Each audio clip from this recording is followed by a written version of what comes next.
Assalamualaikum warahmatullahi wabarakatuh. Halo teman-teman semua, di sini gue lagi sama teman gue namanya Bayu. Kita bakalan ngobrolin apa, Bay? Oke, kita di sini bakal ngobrolin yang mungkin tentunya buat teman-teman semua nih yang udah mau menuju pranikah, yang udah lagi serius nih menyusun step by stepnya, serius dengan pasangannya. Tentunya kita akan sedikit membahas tentang itu. Apalagi di bulan-bulan kayak gini tuh lagi banyak-banyaknya undangan pernikahan. Jadi tuh kayak ada undangan lagi, dan gak ada henti-hentinya. Jadi buat segmen kali ini kita berdua akan ngebahas tentunya tentang sedikit topik yang mengarah statement makna pernikahan dalam Islam. Tapi pertama-tama sebelum lanjut ke sana, menurut lo tuh pernikahan tuh apa sih? Oke, buat aku pribadi ya, pernikahan itu tentunya kita membicarakan bukan tentang soal kemapanan finansial, dan tentunya bukan juga soal kita cinta atau enggaknya sama pasangan kita, tapi lebih merana ke menggabungkan dan menyempurnakan ajaran yang ada di agama kita gitu. Tentunya lebih tepatnya menyempurnakan agama Islam dan lebih merumuskannya itu tentang bagaimana sih kita menjadi kewajiban dan tanggung jawab ketika kita sudah menikah, kurang lebih seperti itu. Karena pernikahan juga diterangkan dalam Al-Quran juga ya, Bay ya. Betul. Ada di beberapa surat sih, kayak di undangan kadang ada tulisan Quran surat Ar-Rum ayat 21 atau apa gitu kan. Betul. Intinya tuh kayak setiap manusia itu pasti berpasang-pasangan. Iya, betul banget. Dari Rasulullah Shallallahu Alaihi Wasallam bersabda bahwasannya, wahai para pemuda, barang siapa di antara kalian yang mampu menikah maka menikahlah gitu. Karena sesungguhnya menikah itu lebih menundukkan pandangan kita dan lebih menjaga kemaluan kita. Di situ dijelaskan dalam hadis riwayat Bukhari Islam. Nah, hadis ini juga menegaskan bahwa menikah itu bukan soal yang tadi saya jelaskan, soal cinta, tapi juga untuk tanggung jawab untuk menjaga diri dan kehormatan kita pribadi. Jadi, Tapi yang paling krusial dalam sebuah pranikah atau ini lebih hubungan pernikahan itu kan bisa ekonomi, kesiapan mental ya pastinya ya. Apalagi sebagai cowok tuh gimana? oke. Nah, sebelumnya kalau untuk saya pribadi ya, yang penting itu kan persiapan pranikah ketika tadi Mbak Ci bilang ekonomi. Jadi itu sebenarnya Ya, banyak. sebenarnya bukan cuma ekonomi sih, ya kesiapan mental, terus kesiapan ya finansial termasuk ekonomi ya, terus Iya. kesiapan lahir dan batin gitu. Betul.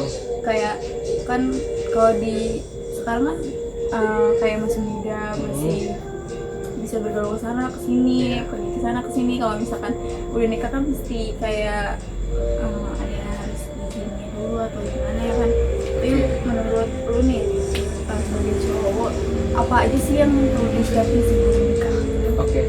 Ini Selain untuk ekonomi ya. Iya, betul, Selain tentunya. finansial itu. Ini untuk tahap basicnya dulu ya. Di sini saya akan menjelaskan untuk tahap basicnya terlebih dahulu.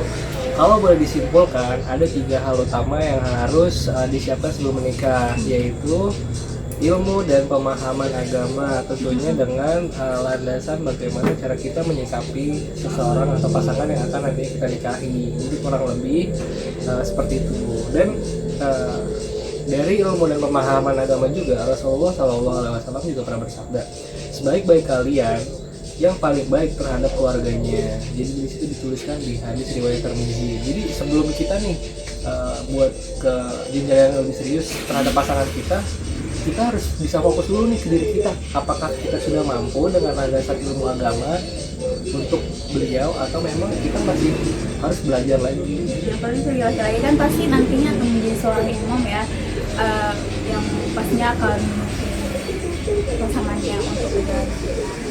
Betul banget. Iman sama iman dan ilmu itu emang diperlukan banget Iya. sih. Nggak cuma itu aja sih Mbak Ci, ada kesiapan mental dan emosional juga, itu tentunya. Iya, selain dari faktor finansial yang cukup krusial gitu ya.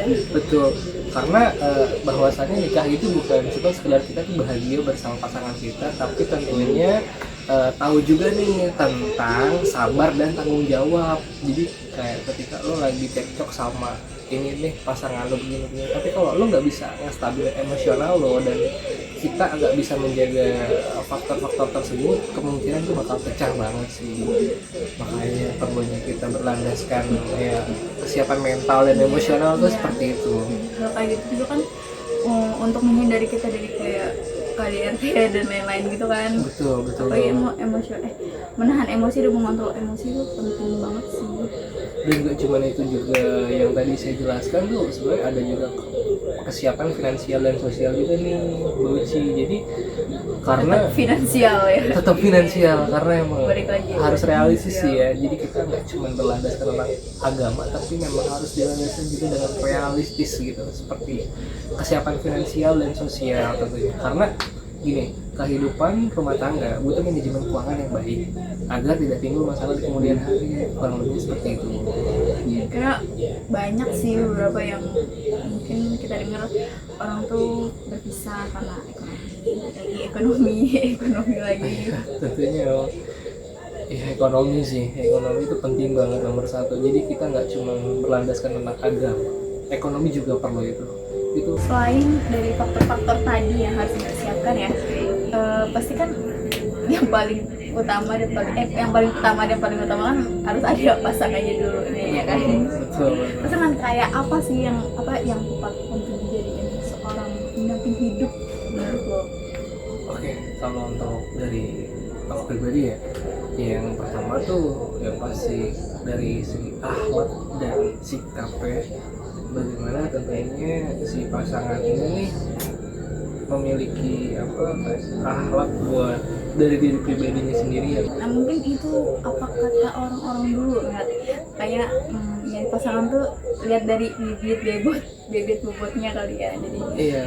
dari keluarganya, dari lingkungannya, karena hal-hal itu tuh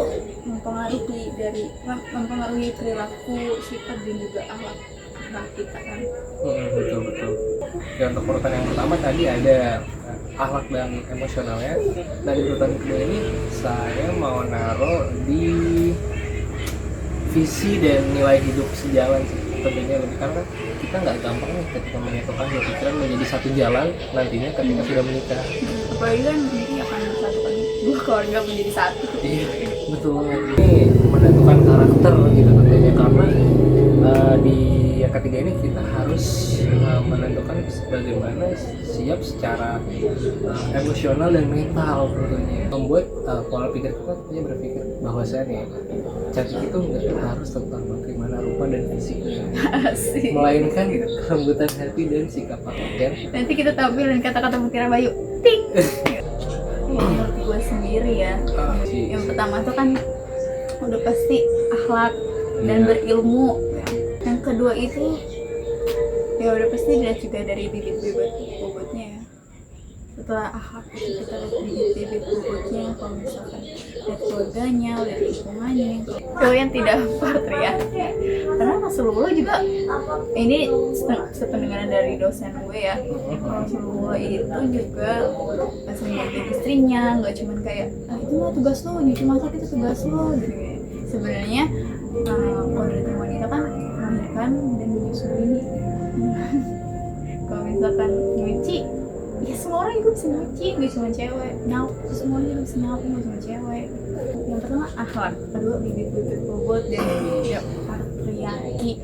Terus yang ketiga itu pasti finansial. Oke. Terus ya gitu, makanya sebelum nikah itu kita harus tahu finansial pasangan kita tuh kayak gimana, dia punya kredit di tempat lain atau apa, terus punya tanggungan atau enggak, punya cicilan atau enggak, dia punya tanggungan berapa.